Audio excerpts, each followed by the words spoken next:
जैसे इन शब्दों को सुना राजा द्रौपदी की प्रसन्नता का ठिकाना न रहा और मैया द्रौपदी जी को वापस महलों में लेकर के आए और विदाई की। 56 रथ माया से भरे हुए दहेज में दिए, 10,000 दास और दासियां दहेज में दिए और बड़े ही सुंदर ढंग से उन्होंने अपनी पुत्री द्रौपदी जी की विदाई की। पांडव मैया द्रौपदी जी को लेकर के कृष्ण और दाऊ जी के साथ में धृतराष्ट्र जी की सभा में पहुंचे तो जैसे ही कौरवों ने पांडवों को देखा तो चकित रह गए, विचार करने लगे कि ये बच कैसे गए। उसी समय भगवान श्याम सुंदर ने धृतराष्ट्र जी से कहा कि अब तो पांडवों का पूरा परिवार बन चुका है और अब उन्हें उनका आधा राज्य वापस कर दीजिए। जैसे इन शब्दों को धृतराष्ट्र जी ने सुना, धृतराष्ट्र जी ने कहा कि हम इन्हें आधा राज्य नहीं देंगे, हम इन्हें खंडव वन दे सकते हैं। तो प्रभु ने पांडवों को खंडव वन लेने की सलाह दी।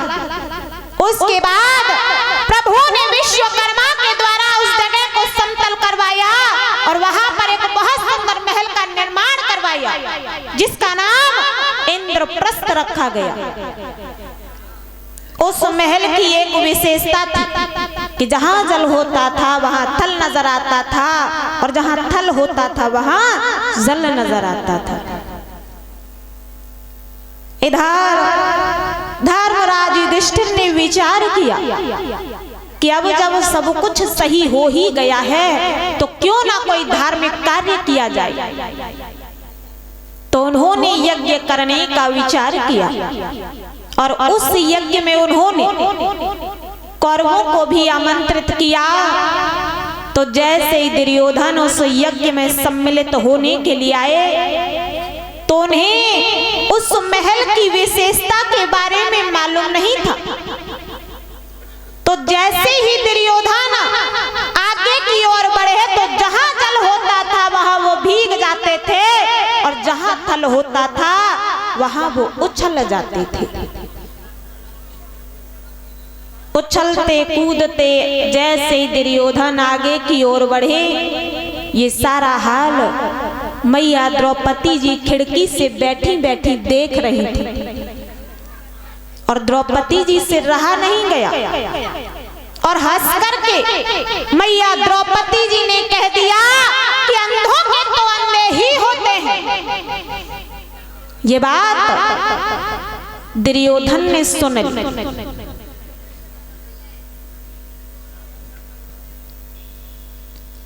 जैसे ये बात दुर्योधन ने सुनी तो दुर्योधन ने मैया द्रौपदी जी से कहा कि हे द्रौपदी जी, वो समय जरूर आएगा और उस समय हम आपको बताएंगे कि अंधों के तो अंधे ही होते हैं। और उसी समय दुर्योधन उन्हीं पैरों वहां से वापस लौट आए और दिन प्रतिदिन वो क्रोध की ज्वाला में जलने लगे। सभी ने उन्हें समझाने का बड़ा ही प्रयास किया किंतु दुर्योधन ने किसी की भी एक भी बात नहीं मानी और फिर से मामा शकुनी से सलाह मिलाई। तो मामा शकुनी ने कहा कि यदि आपको पांडवों से बदला ही लेना है तो उसका एक ही उपाय है और वो है कपट का जुआ। और कपट के जुआ में आप पांडवों को हरा ही देंगे। तो उसी समय दुर्योधन ने समय आने पर पांडवों को मैया कुंती को और द्रौपदी जी को सम्मान सहित हस्तिनापुर में बुलवा लिया और कपट का जुआ हुआ। तो कपट के जुआ में पांडव अपना सब कुछ हार गए। अंत में पांचों भाइयों को भी हार गए और सबसे अंत में मैया द्रौपदी जी को भी हार गए। जैसे ही पांचों पांडव मैया द्रौपदी जी को हारे, दुर्योधन ने दुशासन से कहा कि हे दुशासन, अब आप क्या देख रहे हो? आप जाइए और द्रौपदी जी को हमारे आज्ञा को पाकर के उसी समय आज दुशासन चले हैं। जैसे ही महलों में पहुंचे, आवाज लगाई तो आवाज को सुनकर के मैया द्रौपदी जी आज बाहर निकल करके आई। तो कहा कि हे दुशासन, क्या बात है जो आज आप इतनी जोर जोर से चिल्ला रहे हो? क्या आप भूल गए हो कि हम रिश्ते में आपकी भाभी लगते हैं और भाभी माँ के समान होती है, और आप हमसे इस तरह से बातें कर रहे हो? जैसे ये न शब्दों को दुशासन ने सुना, दुशासन ने कहा कि आप हमें मत बताइए कि हारे हुए से किस तरह से बातें की जाती हैं। और समझा करके दुशासन ने कहा कि आपके पति आपको जुआ में हार गई और कुरुपत ने आपको राजसभा में बुलवाया है। इन शब्दों को जैसे ही मैया द्रौपदी जी ने सुना, मैया द्रौपदी जी के पैरों तले जमीन खिसक गई और मैया द्रौपदी जी ने कहा कि हे दुशासन, राजसभा में पुरुषों का कार्य है, ना कि स्त्रियों का, तो हम नहीं जाएंगे। जब वो जाने से इनकार कर दिया तो दुशासन ने मैया द्रौपदी जी के केसों को पकड़ लिया। तो मैया द्रौपदी जी समझा करके क्या बोली है उसी समय दुशासन से,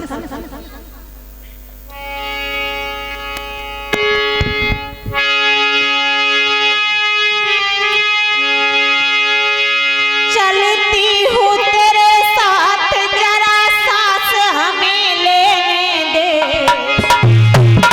चलती हूँ तेरे साथ जरा सांस हमें लेने दे, टूट जाएगा मेरा माथा उठा लेने दे।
दुशासन ने मैया द्रौपदी जी से कहा कि आपको आपके पांचों पति जुआ में हार गए हैं और कुरुपत ने आपको राजसभा में बुलवाया है।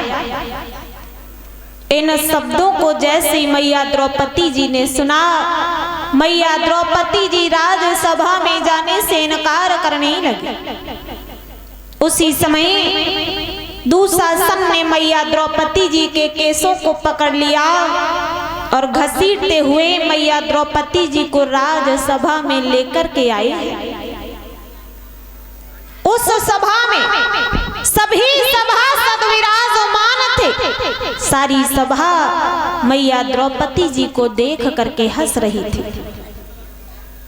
तो जैसे ही मैया द्रौपदी जी उस सभा में पधारी, दुर्योधन ने मैया द्रौपदी जी को आता हुआ देखा तो समझा करके क्या बोले हैं उसी समय मैया द्रौपदी जी से, ओहो क्या प्रेम पुजारी देखो पांचाली आई है।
तो कहा कि आइए पांचाली, हम अंधों की सभा में आपका स्वागत है। याद करिए उस दिन को जब आपने कहा था कि अंधों के तो अंधे ही होते हैं, और इस सभा में सभी अंधे ही अंधे विराजमान हैं। एक आप ही तो हैं दोनों नेत्रों वाली, फिर तो इस साड़ी की आवश्यकता ही नहीं रह जाती। उतार करके फेंक दो और बैठ जाओ हमारी जंघा पर। जैसे इन शब्दों को सुना तो उसी समय मैया द्रौपदी जी को कही हुई अपनी वो कथनी याद आ गई।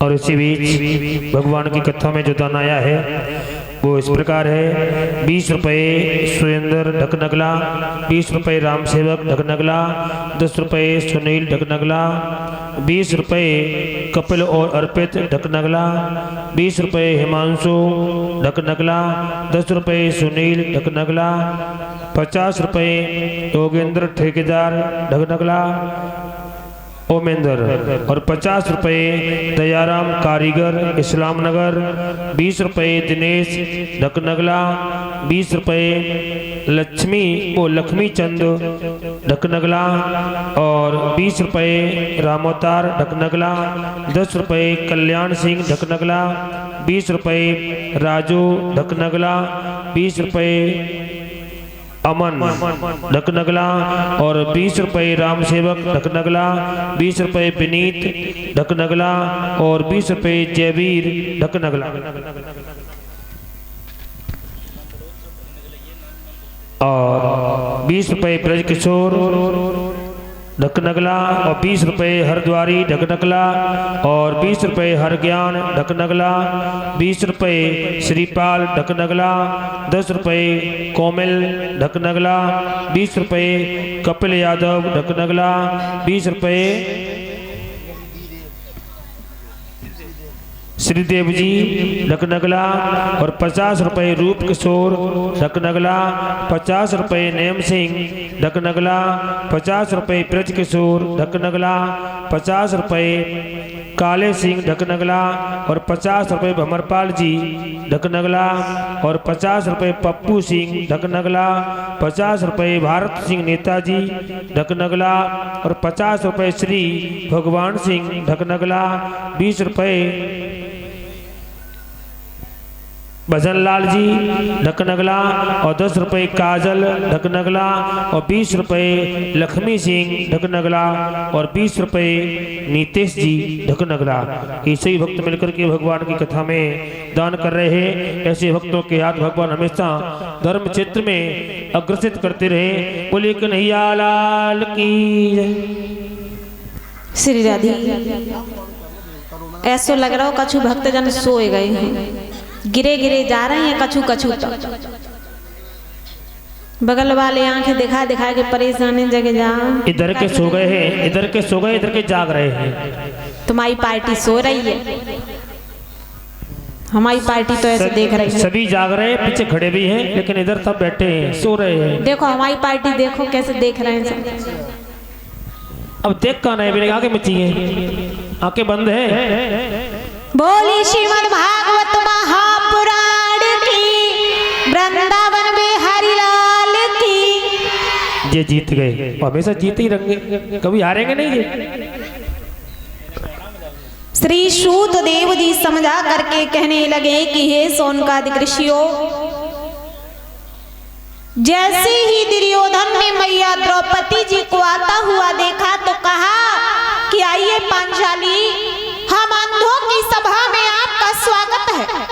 याद करिए उस दिन को जब आपने कहा था कि अंधों के तो अंधे ही होते हैं। इस सभा में सभी अंधे ही अंधे विराजमान हैं, एक आप ही तो हैं दोनों नेत्रों वाली। फिर तो इस साड़ी की आवश्यकता ही नहीं रह जाती, उतार करके फेंक दो और बैठ जाओ हमारी जंघा पर। जैसे इन शब्दों को सुना, मैया द्रौपदी जी को कही हुई अपनी वो कथनी याद आ गई और उसी समय रोकर के मैया द्रौपदी जी धृतराष्ट्र जी के चरणों में गिर करके कहने लगी कि आप ही हमारी लाज बचा लीजिए। दाऊ जी से कहा कि आप हमारी लाज बचा लीजिए। अंत में पांचों पतियों के सामने रोकर के कहा कि अब तो आप ही हमारी लाज बचा लीजिए। भीष्म, कृपाचार्य, द्रोणाचार्य सभी के सामने रोकर के कहा कि आप ही हमारी लाज बचा लीजिए। परंतु मैया द्रौपदी जी के प्रश्न का उत्तर भीष्म, कृपाचार्य, द्रोणाचार्य उनके पांचों पति किसी के भी पास में नहीं था।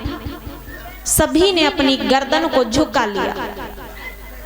उसी समय दुर्योधन ने दुशासन को आवाज लगाई कि हे दुशासन, ये द्रौपदी स्वयं अपनी साड़ी को उतार करके नहीं फेंकेगी, तुम उतार करके फेंक दो और बैठा दो हमारी जंघा पर। उसी समय ये बात सुनकर के दुशासन मैया द्रौपदी जी की साड़ी को खींचने लगा। तो मैया द्रौपदी जी रोकर के आज प्रभु को पुकारने लगी। किस प्रकार से मैया द्रौपदी जी आज प्रभु को पुकार रही हैं?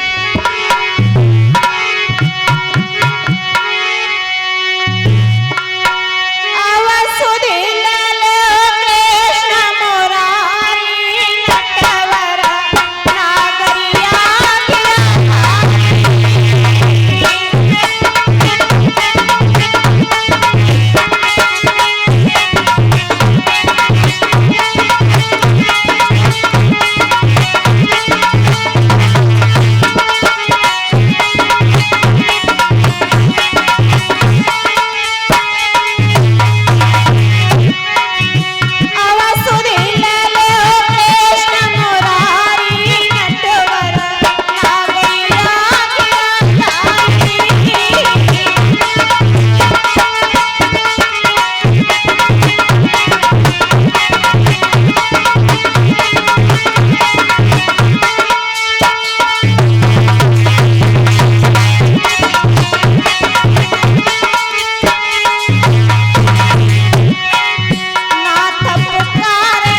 दुशासन से कहा कि हे दुशासन, ये द्रौपदी स्वयं अपनी साड़ी उतार करके नहीं फेंकेगी, तुम उतार करके फेंक दो और बैठा दो हमारी जंघा पर। जैसे इन शब्दों को दुशासन ने सुना, दुशासन ने मैया द्रौपदी जी की साड़ी को खींचना प्रारंभ कर दिया। मैया द्रौपदी जी ने प्रभु से प्रार्थना की कि हे प्रभु, याद करिए उस दिन को जब आपकी अंगुली कट गई थी। हे प्रभु, उस समय हमने अपनी नई साड़ी फाड़ करके आपकी अंगुली पर बांधी थी। हे प्रभु, यदि आप हमारा वो कर्जा भी उतार देंगे तब भी हमारी लाज बच जाएगी। और उसी समय मैया द्रौपदी जी ने रोकर के प्रभु से प्रार्थना की कि हे प्रभु, हमारी लाज आपके ही हाथों में है, इसे रख लेना। और इतना कह करके मैया द्रौपदी जी ने अपने दोनों हाथों को ऊपर उठा लिया और उसी समय प्रभु से मन ही मन में प्रार्थना की है। और रोकर के मैया द्रौपदी जी क्या बोली है उस भरी सभा में,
प्रकार से मैया द्रौपदी जी ने प्रभु को मन ही मन में पुकारा कि हे प्रभु, याद करिए उस दिन को जिस समय आपकी अंगुली कट गई थी। हे प्रभु, उस समय हमने अपनी नई साड़ी को फाड़ करके आपकी अंगुली पर बांधा था। हे प्रभु, यदि आप हमारा वो कर्जा भी उतार देंगे तब भी हमारी लाश बच जाएगी। जैसे इन करोड़ भरी आवाज को प्रभु ने सुना, प्रभु ने आने में जरा भी देर न लगाई। तुरंत ही प्रभु ने वस्त्रावतार धारण कर लिया। मैया द्रौपदी जी की साड़ी में ऐसे समा गए जैसे मानो वो स्वयं ही साड़ी बन गए। दुशासन द्रौपदी जी की साड़ी को खींचते खींचते थक गया और अंत में दुशासन ने द्रौपदी जी की साड़ी को छोड़ दिया। इस प्रकार से मैया द्रौपदी जी की लाज बच जाती है। बोलिए वृंदावन बिहारी लाल की, श्रीमद् भागवत महापुराण की।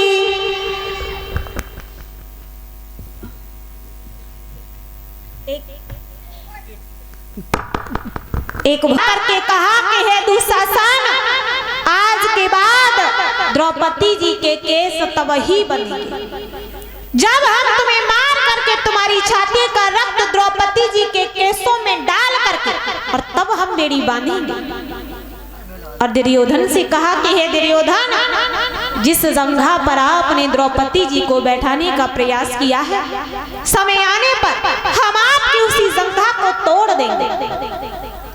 उसी समय पांचों पांडव उठ करके खड़े हो गए तो भीष्म पितामह ने सभी को शांत करवाया और पांडवों का जुआ में हारा हुआ सारा धन वापस करवा दिया।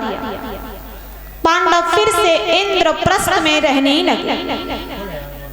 धीरे धीरे समय व्यतीत होने लगा।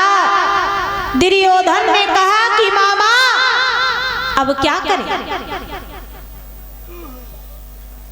तो मामा शकुनी ने कहा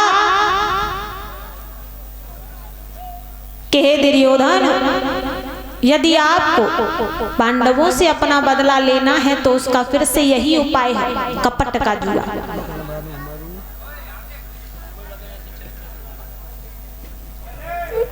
मामा शकुनी ने कहा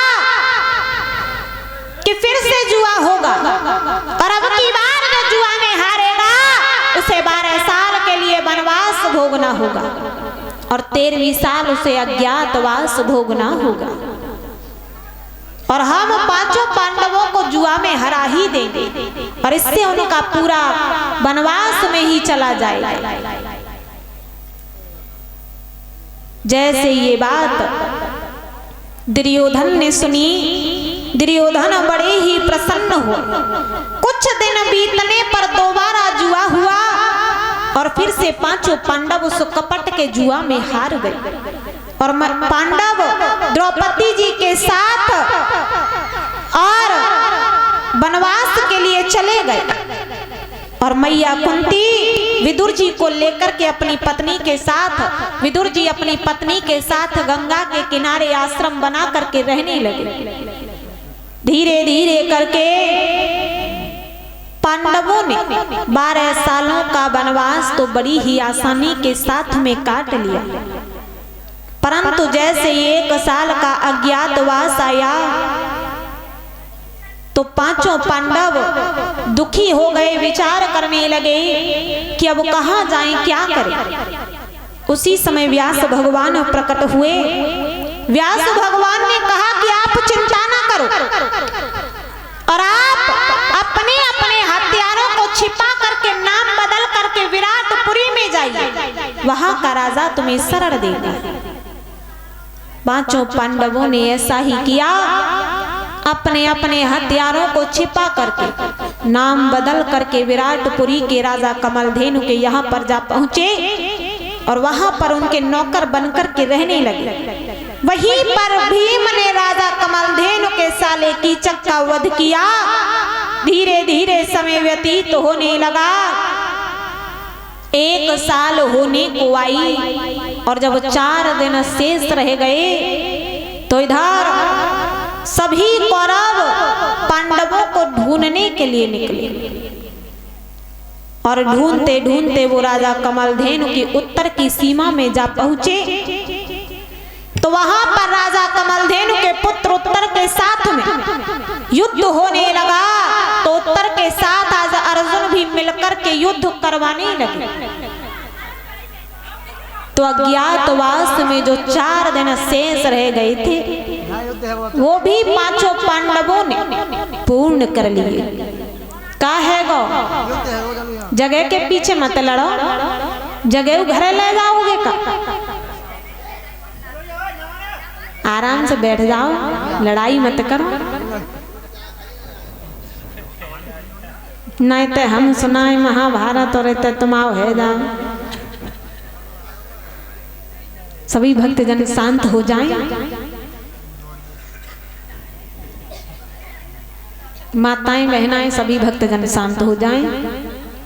तेऊ की पार्टी को देख लो ने कहा कितनी शांति में बैठी है, देखो कितने बढ़िया लग रहा है। गिरे गिरे जा रहे हैं, इतनी नींद आ रही है, ऐसा लग रहा हो जाने कितने दिनों से सोए ना हो। नींद भले आ रही हो लेकिन लड़ाई ये पूरा लड़ रहे होंगे भाईजान। कोई बात नहीं, थोड़ी बहुत चल जाती है, ये तो सब चलता रहता है। बोल श्रीमद् भागवत महापुराण की जय हो। श्री सूतदेव जी समझा करके कहने लगे कि हे सौनकादिक ऋषियों, युद्ध करते करते जो 4 दिन शेष रह गए थे वो भी 5 पांडवों ने पूर्ण कर लिए। और जैसे ही अज्ञातवास पूर्ण हुआ उसी समय अर्जुन ने अपना धनुष उठाया और इतनी तेज टंकार लगाई कि उस टंकार की आवाज को सुन करके दुर्योधन ने कहा कि ये तो अर्जुन के धनुष की आवाज है। इसका मतलब हमने पांडवों को पहचान लिया और अब तो इन्हें फिर से 12 सालों का वनवास और 1 साल का अज्ञातवास भोगना होगा। तो जैसे ही भाग करके आए तो उसी समय भीष्म पितामह ने कहा कि हे दुर्योधन, आप शायद गिनती करना भूल गए, क्योंकि सुख के दिन बड़ी आसानी से निकल जाते हैं परंतु दुख का एक एक पल, एक एक क्षण प्रत्येक मनुष्य को जीवन भर याद रहता है। कि उन दुखों में किसने कितना कितना उनका साथ दिया, कितना कितना सहयोग किया, ये मनुष्य को जीवन भर याद रहता है। परंतु सुख चाहे पूरा जीवन ही क्यों ना हो, सुख याद नहीं रहते तो सुख और दुख के बारे में कहा भी जाता है।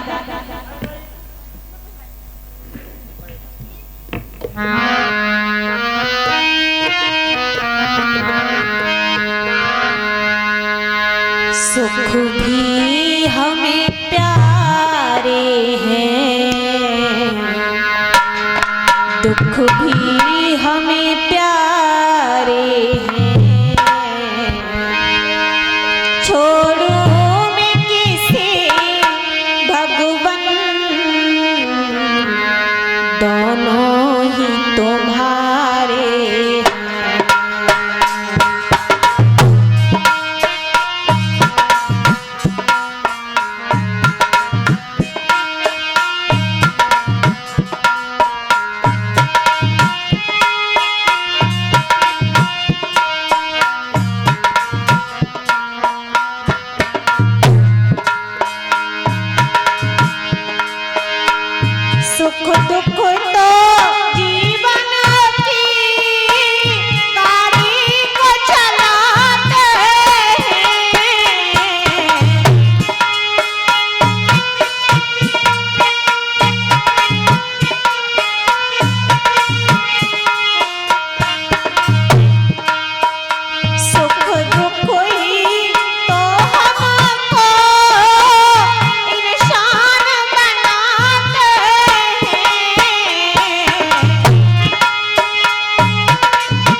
सुख मिलता है जिसमें दुख उसमें समाए हैं।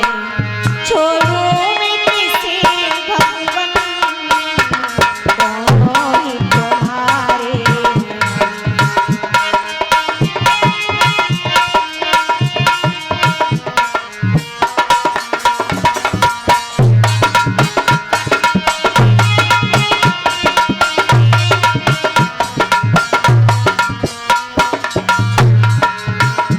सुख भी हमें प्यारे हैं, दुख भी हमें प्यारे हैं। छोड़ो मैं किसी भगवन दोनों ही तुम्हारे हैं।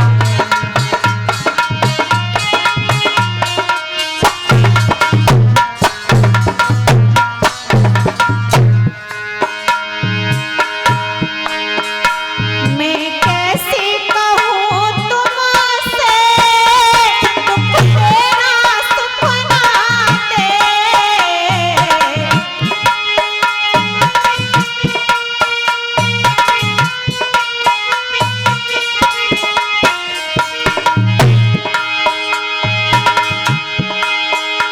तुम जाने अयोग्य विचारो हमें, पर मैं ना तुम्हें बिसराया करूं। मेरी इसमें खुशी तुम रूठा करो, मैं अकेले में तुमको मनाया करूं। मेरे रोने पे तुमको जो आए हंसी, मैं तो रो रो के तुमको हंसाया करूं।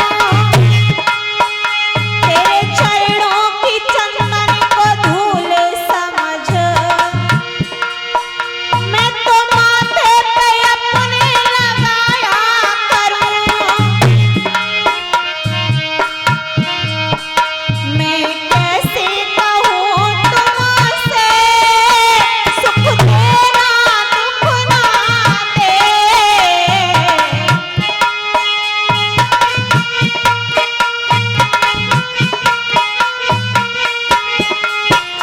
जो भी तेरी मर्जी मर्जी से तू वो दे दे।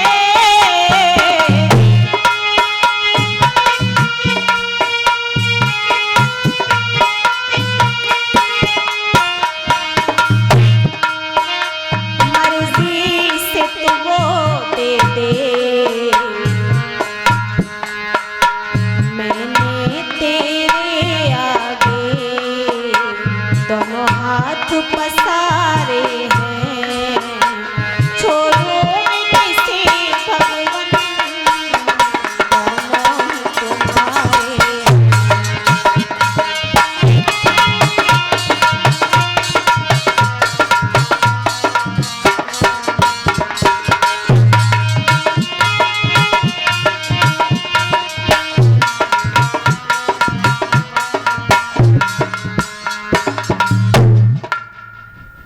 इस प्रकार से भीष्म पितामह ने कहा कि हे दुर्योधन, आप शायद गिनती करना भूल गए हो, क्योंकि यदि यही 12 सालों का वनवास और 1 साल का अज्ञातवास आपने भोगा होता तो आप इस तरह की बातें कभी भी नहीं करते। क्योंकि सुख के दिन बड़ी जल्दी निकल जाते हैं और दुख का एक एक दिन मनुष्य को जीवन भर याद रहता है। इधर धर्मराज जी ने द्वारिकाधीश को बुलवाया और कहा कि हे द्वारिकाधीश, आप हमारी तरफ से दूत बनकर के जाइए। तो प्रभु दूत बनने के लिए तैयार हो गए। तो जैसे ही चले आगे, जैसे ही प्रभु बढ़े हैं, मैया द्रौपदी जी ने दौड़ करके प्रभु का पीतंबर पकड़ लिया और कहा कि हे प्रभु, यदि दुर्योधन ने बड़ी ही आसानी के साथ में आधा राज्य वापस कर दिया तो क्या हमारे केस खुले के खुले ही रह जाएंगे? क्योंकि जब तक दुशासन मरेगा नहीं और तब तक हमारे केस बंधेंगे नहीं। जैसे ही प्रभु ने इन शब्दों को सुना, प्रभु को हंसी आ गई और हंस करके प्रभु ने कहा कि हे द्रौपदी जी, यहाँ पर इतने बड़े युद्ध की नौबत आ गई है और आपको अपने केसों की पड़ी है, परंतु फिर भी हम आपकी तसल्ली के लिए बताए देते हैं कि दुर्योधन इतना बड़ा दुष्ट है और इतनी आसानी के साथ में वो आधा राज्य देने वाला नहीं है, परंतु फिर भी हम प्रयास करना चाहते हैं। इतना कहकर के प्रभु आगे की ओर बढ़े। सभी भक्तजन शांत हो जाएं।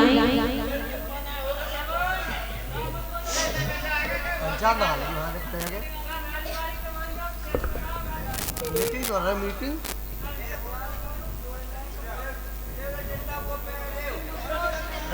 पूरी तैयारी है। सभी भक्तजन शांत हो जाएं। श्री सूतदेव जी समझा करके कहने लगे कि हे सौनकादिक ऋषियों, आज जैसे ही प्रभु चले हस्तिनापुर में आए तो क्या देखा कि दुर्योधन ने पूरी हस्तिनापुर को दुल्हन की तरह सजवा दिया है। प्रभु के लिए दुर्योधन ने 56 प्रकार के भोजन तैयार करवाए और जैसे ही प्रभु हस्तिनापुर में आए तो बड़ा ही सम्मान हुआ प्रभु का। प्रभु दुर्योधन के पास में जैसे ही आए तो उसी समय प्रभु ने दुर्योधन से कहा कि हे दुर्योधन, अब तो पांडवों का पूरा राज्य बन चुका है, पूरा परिवार बन चुका है और अब आप उन्हें उनका आधा राज्य वापस कर दीजिए। जैसे ही दुर्योधन ने द्वारिकाधीश श्री कृष्ण की इतनी बात सुनी, समझा करके दुर्योधन ने कहा कि हे द्वारिकाधीश, आप मेहमान हैं और मेहमानों को हिस्से बंटवारे की बातें शोभा नहीं देती, हास विलास होने दीजिए। प्रभु ने कहा कि हे दुर्योधन, लगता है कि बेईमानी का धन खा करके आपकी बुद्धि भ्रष्ट हो चुकी है। दुर्योधन ने कहा कि कोई है जो इस ग्वाले को ले जा करके भक्सी में डाल दे। प्रभु ने जैसे इन शब्दों को सुना, प्रभु उठ करके खड़े हो गए। जिन द्वारिकाधीश श्री कृष्ण के लिए दुर्योधन ने 56 प्रकार के भोजन तैयार करवाए, उनके यहाँ पर प्रभु ने जलपान भी नहीं किया। प्रभु उठ करके खड़े हो गए तो द्रोणाचार्य जी के मन में अभिमान हो गया, विचार करने लगे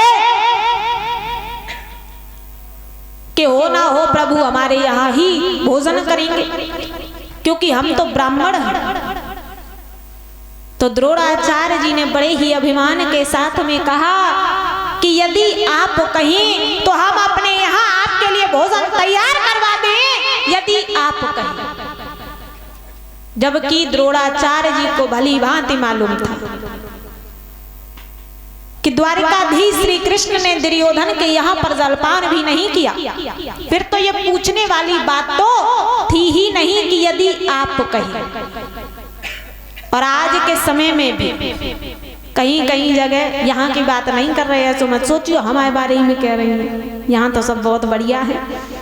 कहीं कहीं और जगह की बात कर रहे हैं, जैसे कहीं भी कोई भी जाए या हम ही जाएं रिश्तेदारी में, तो कभी कभी लोग टाल मटोल करते रहते हैं, माताएं बहनें कि तुम कहो तो अब रोटी बना ले, अब खाना बना ले, भूख ज्यादा ना लगी हो तो थोड़ी देर में बना ले, तुम बता दियो। हाँ बता दियो, शर्माइयो बिल्कुल मत, तुम कहो तो। अब बताओ, रिश्तेदारी में का मतलब अपने संगे खाना बांध के तो कोई ले ना जाएगा, तो ये कौन सी पूछने वाली बात रही। देखो बुरो मत मानियो, यहाँ की बात तो हम कर ही ना रहे हैं। तो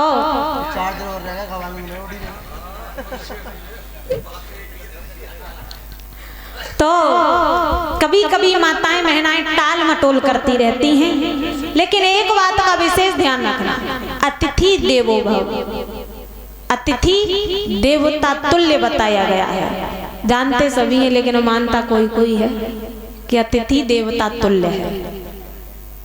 तो ध्यान रखना, कभी भी अपने यहाँ पर कोई भी अतिथि बाहर से आ जाए तो उसका पूरा सम्मान करिए, उसे अच्छे से भोजन करवाइए, क्योंकि इस संसार में कुछ नहीं है। क्योंकि लोग ना किसी की दौलत को याद करते हैं, ना किसी की शोहरत को याद करते हैं, याद करते हैं तो सिर्फ अच्छे व्यवहार को। और अच्छा व्यवहार ही नहीं होगा तुम्हारे पास में तो लोग तुम्हें क्या याद करेंगे। तो ध्यान रखना, जब भी अपने यहाँ पर कोई भी अतिथि आए तो तन मन धन से उसकी सेवा करिए, अच्छे से उससे बात करिए, सम्मान करिए, क्योंकि इस संसार में एक सम्मान और प्रेम के अलावा कुछ भी नहीं है। तो द्रोणाचार्य जी ने बड़े ही अभिमान के साथ में कहा कि यदि आप कहें तो हम अपने यहाँ आपके लिए भोजन तैयार करवा दें। तो प्रभु ने कहा कि हे द्रोणाचार्य जी, आप इतनी तकलीफ मत उठाइए, हमारा भोजन तैयार है। तो कहा कि कहाँ? तो कहा कि विदुर जी के यहाँ। जैसे ही विदुर जी का नाम सुना तो द्रोणाचार्य जी का अभिमान एक क्षण में टूट गया कि हे प्रभु, आपकी नजरों में जाति पात का तो कोई भेदभाव है ही नहीं। तो इस बारे में बाबा तुलसीदास जी ने लिखा भी है,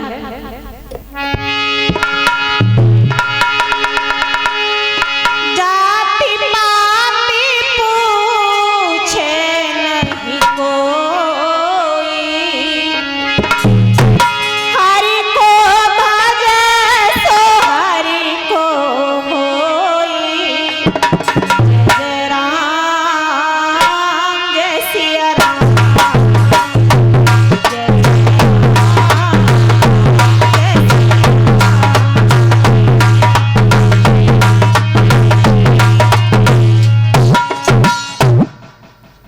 उसी समय प्रभु आज वहां से चले और चलते चलते द्वारिकाधीश श्री कृष्ण विदुर जी के यहाँ पर पहुंचे। उस समय विदुरानी जी स्नान कर रही थी तो प्रभु ने आवाज लगाई, तो पूछा कि कौन है? तो कहा कि मैं हूं कृष्ण। जैसे ही विदुरानी जी ने कृष्ण जी का नाम सुना, उसी समय विचार करने लगी कि कहीं ऐसा ना हो कि जब तक हम वस्त्रों को बदलने में लग जाएं और तब तक कहीं श्याम वापस लौट ना जाए। ऐसा विचार करके विदुरानी जी ने गीले वस्त्रों में ही दरवाजा खोल दिया, प्रभु को अंदर लेकर के आई, सुंदर सा आसन दिया और प्रभु को बैठाया। तो प्रभु ने विदुरानी जी से कहा कि हे विदुरानी जी, हमें बहुत जोर से भूख लगी है, यदि कुछ खाने के लिए हो तो हमें दे दीजिए। विदुरानी जी अंदर गई, रूखा साग और कुछ केले रखे हुए थे लेकर के आई और प्रभु को आज विदुरानी जी केलों के छिलके छील छील करके खिलाने लगे और गूदा फेंकने लगे। क्योंकि विदुरानी जी ने जैसे ही प्रभु के मुख की तरफ निहारा तो प्रभु को देख करके विदुरानी जी इतनी एकाग्रचित हो गई कि उनकी नजर केलों के छिलके तक गई ही नहीं। वो तो मन ही मन में विचार कर रही थी कि हम प्रभु के मुख के अलावा किसी और को देखना ही नहीं चाहते। प्रभु को देख करके इतनी भाव विभोर हो गई कि उनकी नजर केलों के छिलके के ऊपर गई ही नहीं। और विदुरानी जी प्रभु को केलों के छिलके छील छील करके खिलाने लगी और गूदा फेंकने लगी। और देखिए प्रभु भी बड़े प्रेम से केलों के छिलके को खा रहे हैं, एक बार भी नहीं कहा कि ये आप क्या कर रही हो। कुछ समय के बाद विदुर जी आए तो क्या देखा कि विदुरानी जी गीले वस्त्रों में बैठ करके प्रभु को केलों के छिलके खिला रही है। आवाज लगाई, परंतु मैया विदुरानी जी ने कोई जवाब नहीं दिया। प्रभु को देख करके वो इतनी भाव विभोर हो गई कि उन्होंने संसार की तरफ ध्यान ही नहीं दिया। और जिसने संसार की तरफ ध्यान दिया उसने दुख के सिवा कुछ संसार में पाया ही नहीं है। जब मैया विदुरानी जी ने कोई भी ध्यान नहीं दिया, विदुर जी ने उनके कंधे पर हाथ रखा और कहा कि विदुरानी जी ये क्या कर रही हो? प्रभु को केलों के छिलके खिला रही हो? जैसे ही कंधे पर हाथ रखा एकदम से मैया विदुरानी जी ने जैसे ही देखा तो क्या देखा कि केले के गूदे सारे जमीन पर पड़े हैं और प्रभु को छिलके सारे ही खिला दिए। आंखों ही आंखों में प्रभु से कह दिया कि हे प्रभु सारे ही छिलके खा गए, एक बार भी नहीं कहा कि हम आपको केलों के छिलके खिला रहे हैं। तो प्रभु ने भी इशारे में कह दिया कि कैसे कह देते, जिस प्रेम के साथ में, जिस भाव के साथ में आप हमें केलों के छिलके खिला रही थी, तो हम कैसे कह देते। उसके बाद विदुरानी जी फिर से प्रभु को छील छील करके अब की बार वो प्रभु को केले खिलाने लगी और छिलके फेंकने लगी। तो प्रभु ने कहा कि हे विदुरानी जी, जो स्वाद, जो प्रेम उन केलों के छिलकों में था वो इन केलों में है ही नहीं, क्योंकि प्रभु तो भाव के भूखे हैं, किसी के 56 प्रकार के भोजन के वो भूखे नहीं है। तो उसी समय प्रेम पूर्वक प्रभु ने विदुरानी जी के यहाँ पर भोजन ग्रहण किया। भोजन करने के पश्चात प्रभु वहां से वापस लौट आए। बोलिए वृंदावन बिहारी लाल की, सतगुरुदेव भगवान की। एक भगवान का भजन सभी भक्तजन मिलकर के बोलेंगे।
सतगुरुदेव भगवान की।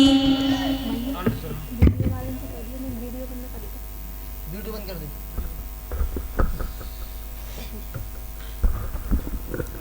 श्री राधे गोविंद राधे। और पांडवों की ओर से 7 अक्षौड़ी सेना तैयार हुई। इधर मामा शकुनी ने दुर्योधन से कहा कि आप महाभारत के युद्ध में श्री कृष्ण से कुछ मदद मांग लीजिए। तो दुर्योधन चले हैं प्रभु से कुछ मदद मांगने के लिए। तो जैसे ही दुर्योधन प्रभु के पास में आए तो क्या देखा कि प्रभु सो रहे थे। दुर्योधन ने प्रभु को जगाया नहीं और वो जाकर के प्रभु के सर की तरफ बैठ गए, ऐसा विचार करके कि यदि ये द्वारिका नगरी के राजा है तो हस्तिनापुर का राजा तो मैं भी, मैं क्यों चरणों की तरफ बैठूं। ऐसा विचार करके उसी समय और दुर्योधन जाकर के प्रभु के सर की तरफ बैठ गए। उसके बाद अर्जुन पहुंचे तो अर्जुन जाकर के प्रभु के चरणों की तरफ बैठ गए। तो ये तो स्वाभाविक सी बात है कि जब भी हम और आप निद्रा से जागते हैं तो सबसे पहले हमारी और आपकी नजर चरणों पर जाती है।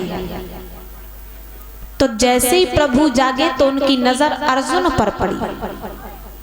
तो प्रभु ने अर्जुन से कहा कि कहिए अर्जुन कैसे आए हो। तब तक दुर्योधन बोल पड़े कि आए तो हम भी हैं, परंतु आपने हमसे तो कुछ पूछा ही नहीं।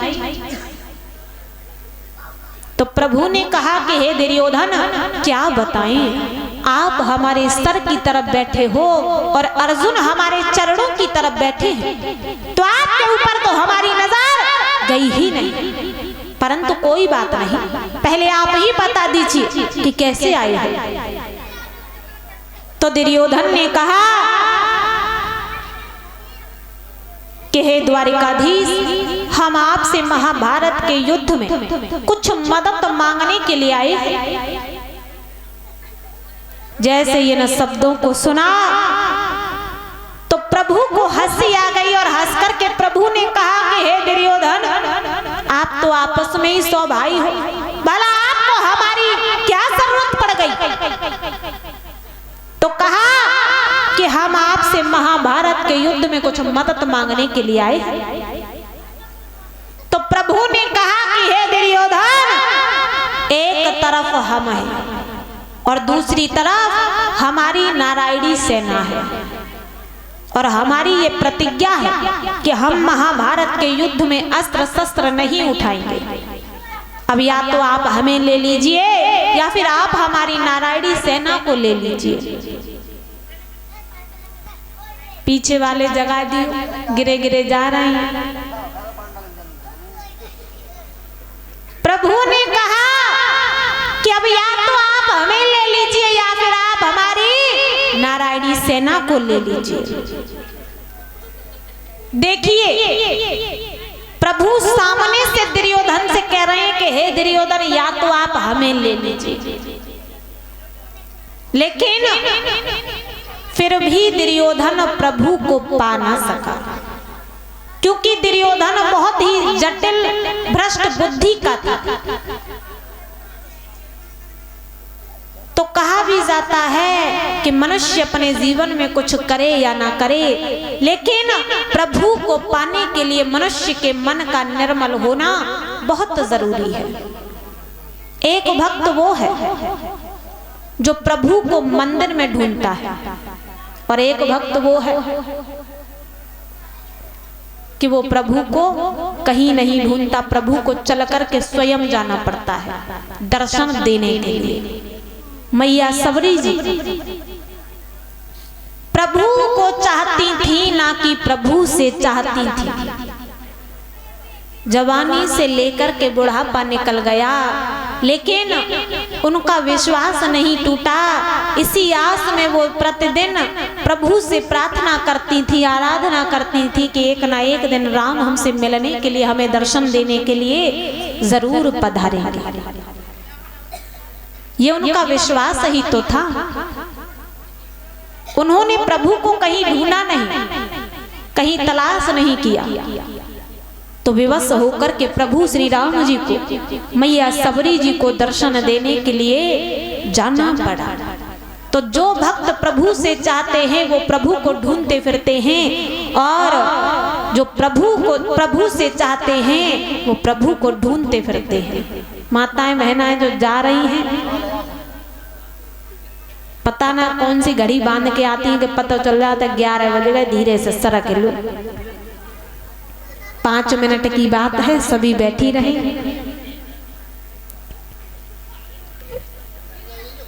परीक्षित महाराज जी विराम लगा दें, हमें कोई दिक्कत नहीं है, आप बता दीजिए, थोड़ी बहुत देर बढ़ा दें। श्री सूत देव जी समझा करके कहने लगे कि हे सौनकादिक ऋषियों, प्रभु ने सामने से कहा कि हे दुर्योधन, या तो आप हमें ले लीजिए या फिर आप हमारी नारायणी सेना को ले लीजिए। परंतु फिर भी दुर्योधन प्रभु को पा ना सका। तो कहा जाता है कि प्रभु को पाने के लिए मनुष्य अपने जीवन में कुछ करे या ना करे, परंतु मनुष्य के मन का निर्मल होना बहुत जरूरी है। तो बाबा तुलसीदास जी ने लिखा भी है,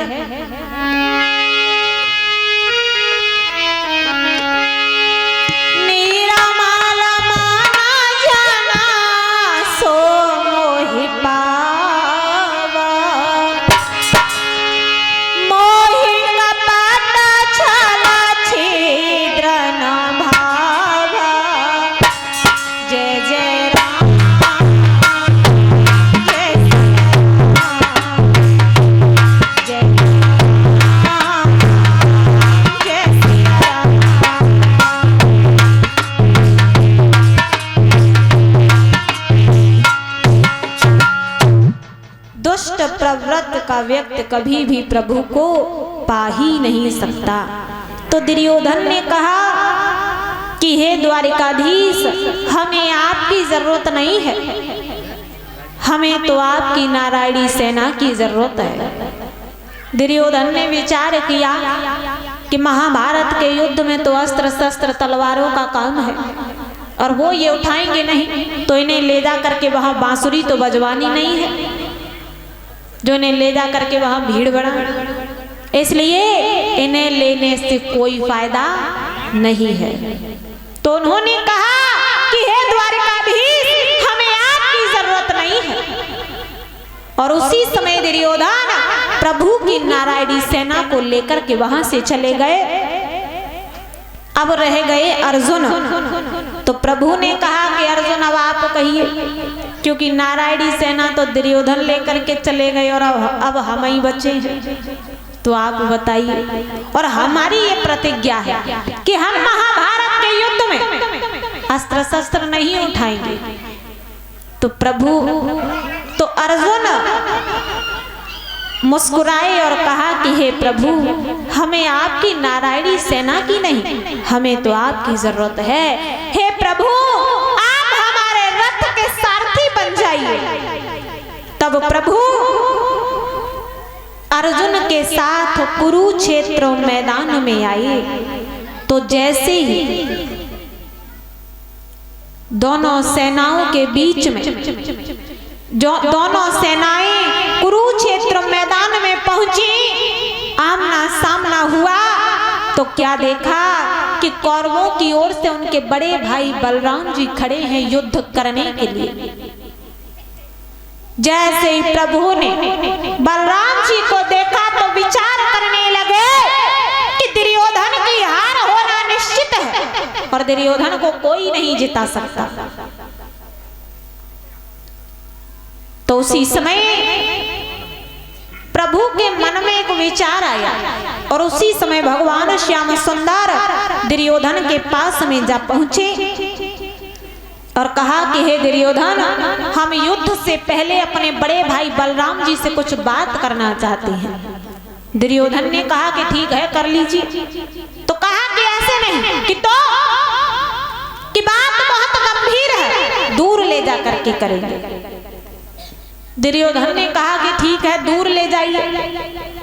और उसी समय द्वारिकाधीश श्री कृष्ण बलराम जी को लेकर के दूर जा पहुंचे और बलराम जी का मुख कर दिया दुर्योधन की तरफ और अपना मुख कर लिया बलराम जी के कानों की तरफ और खाली दिखा दिखा करके और ओठ चलाने लगे। आवाज नहीं निकाल रहे, खाली दिखा दिखा कर ओठ चलाने लगे, जिससे कि दुर्योधन को देखने में ये लगे कि बहुत गंभीर बात हो रही है, परंतु कह कुछ नहीं रहे। अब बलराम जी अपना कान आगे बढ़ा रहे हैं, विचार कर रहे हैं कि लगता है कन्हैया ज्यादा धीरे कह रहा हो तो सुनाई न दे रही हो। अब दुर्योधन दूर से देख रहे हैं कि बहुत गंभीर बात हो रही है और प्रभु कह कुछ नहीं रहे, सिर्फ ओठ चला रहे हैं और दुर्योधन वहां से देख रहे हैं। उसी समय प्रभु ने बलराम जी से कहा कि भैया हमने तुमसे बात कर ली, अब तुम जाओ। बलराम जी बड़े चक्कर में पड़ गए, विचार करने लगे कि इतनी दूर तो लेवाए के ले गो, कहा भी कुछ ना हो जो और कह रहा हो कि बात कर ली, जाओ। और उसी समय दुर्योधन के पास में आए तो आगे बढ़कर के दुर्योधन ने कहा कि कहिए बलराम भैया क्या कहा श्री कृष्ण ने आपसे? अब कुछ कहा हो तो बता दें, कुछ कहा ही नहीं, अब क्या बता देते। तो कहा कि हे दुर्योधन क्या बताएं, कबहू कबहू जा कन्हैया की बात हमारी समझ में नहीं आती, इतनी दूर तो लेवाए के ले गो और कहा भी कुछ नहीं और जे और कह रहा हो कि बात कर ले। अब दुर्योधन ने कहा इसमें झूठ ही क्या है, हमने स्वयं अपनी आंखों से देखा है कि द्वारिकाधीश श्री कृष्ण आपके कानों में कुछ कह रहे थे। अब क्या कह रहे थे ये आप बताइए। अब बलराम जी पड़ गए चक्कर में। अब बलराम जी ने कहा कि हम सत्य कह रहे हैं, द्वारिकाधीश श्री कृष्ण ने हमसे कुछ नहीं कहा। दुर्योधन ने कहा कि हे बलराम जी, तुम दोनों आपस में भाई भाई हो और हमें पागल बना रहे हो, अब हमें तुम पर विश्वास नहीं रहा। जैसे ये इतने शब्द सुने बलराम जी कहाँ इतनी सुनने वाले थे, बलराम जी को तो क्रोध आ गया और क्रोध में भर करके बलराम जी ने कहा अरे तू क्या मुझे रखेगा, मैं तो तुझे खुद ही छोड़ करके जा रहा हूं। और बलराम जी युद्ध क्षेत्र छोड़ करके तीर्थ यात्रा पर चले गए। यही तो चाहते थे प्रभु, जो दुर्योधन ने और भी आसान कर दिया। तो कहा भी जाता है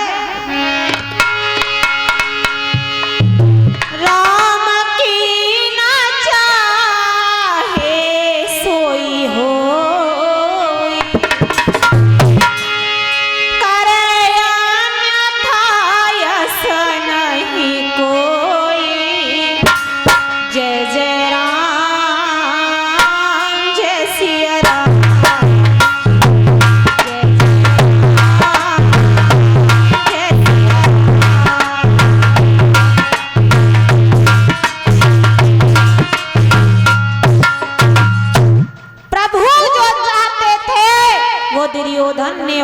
आसान कर दिया। और उसी समय बलराम जी युद्ध क्षेत्र छोड़ करके तीर्थ यात्रा पर निकल जाते हैं। भोली वृंदावन बिहारी लाल की, सतगुरुदेव भगवान की। अब एक भगवान का भजन, उसके बाद में फिर आरती।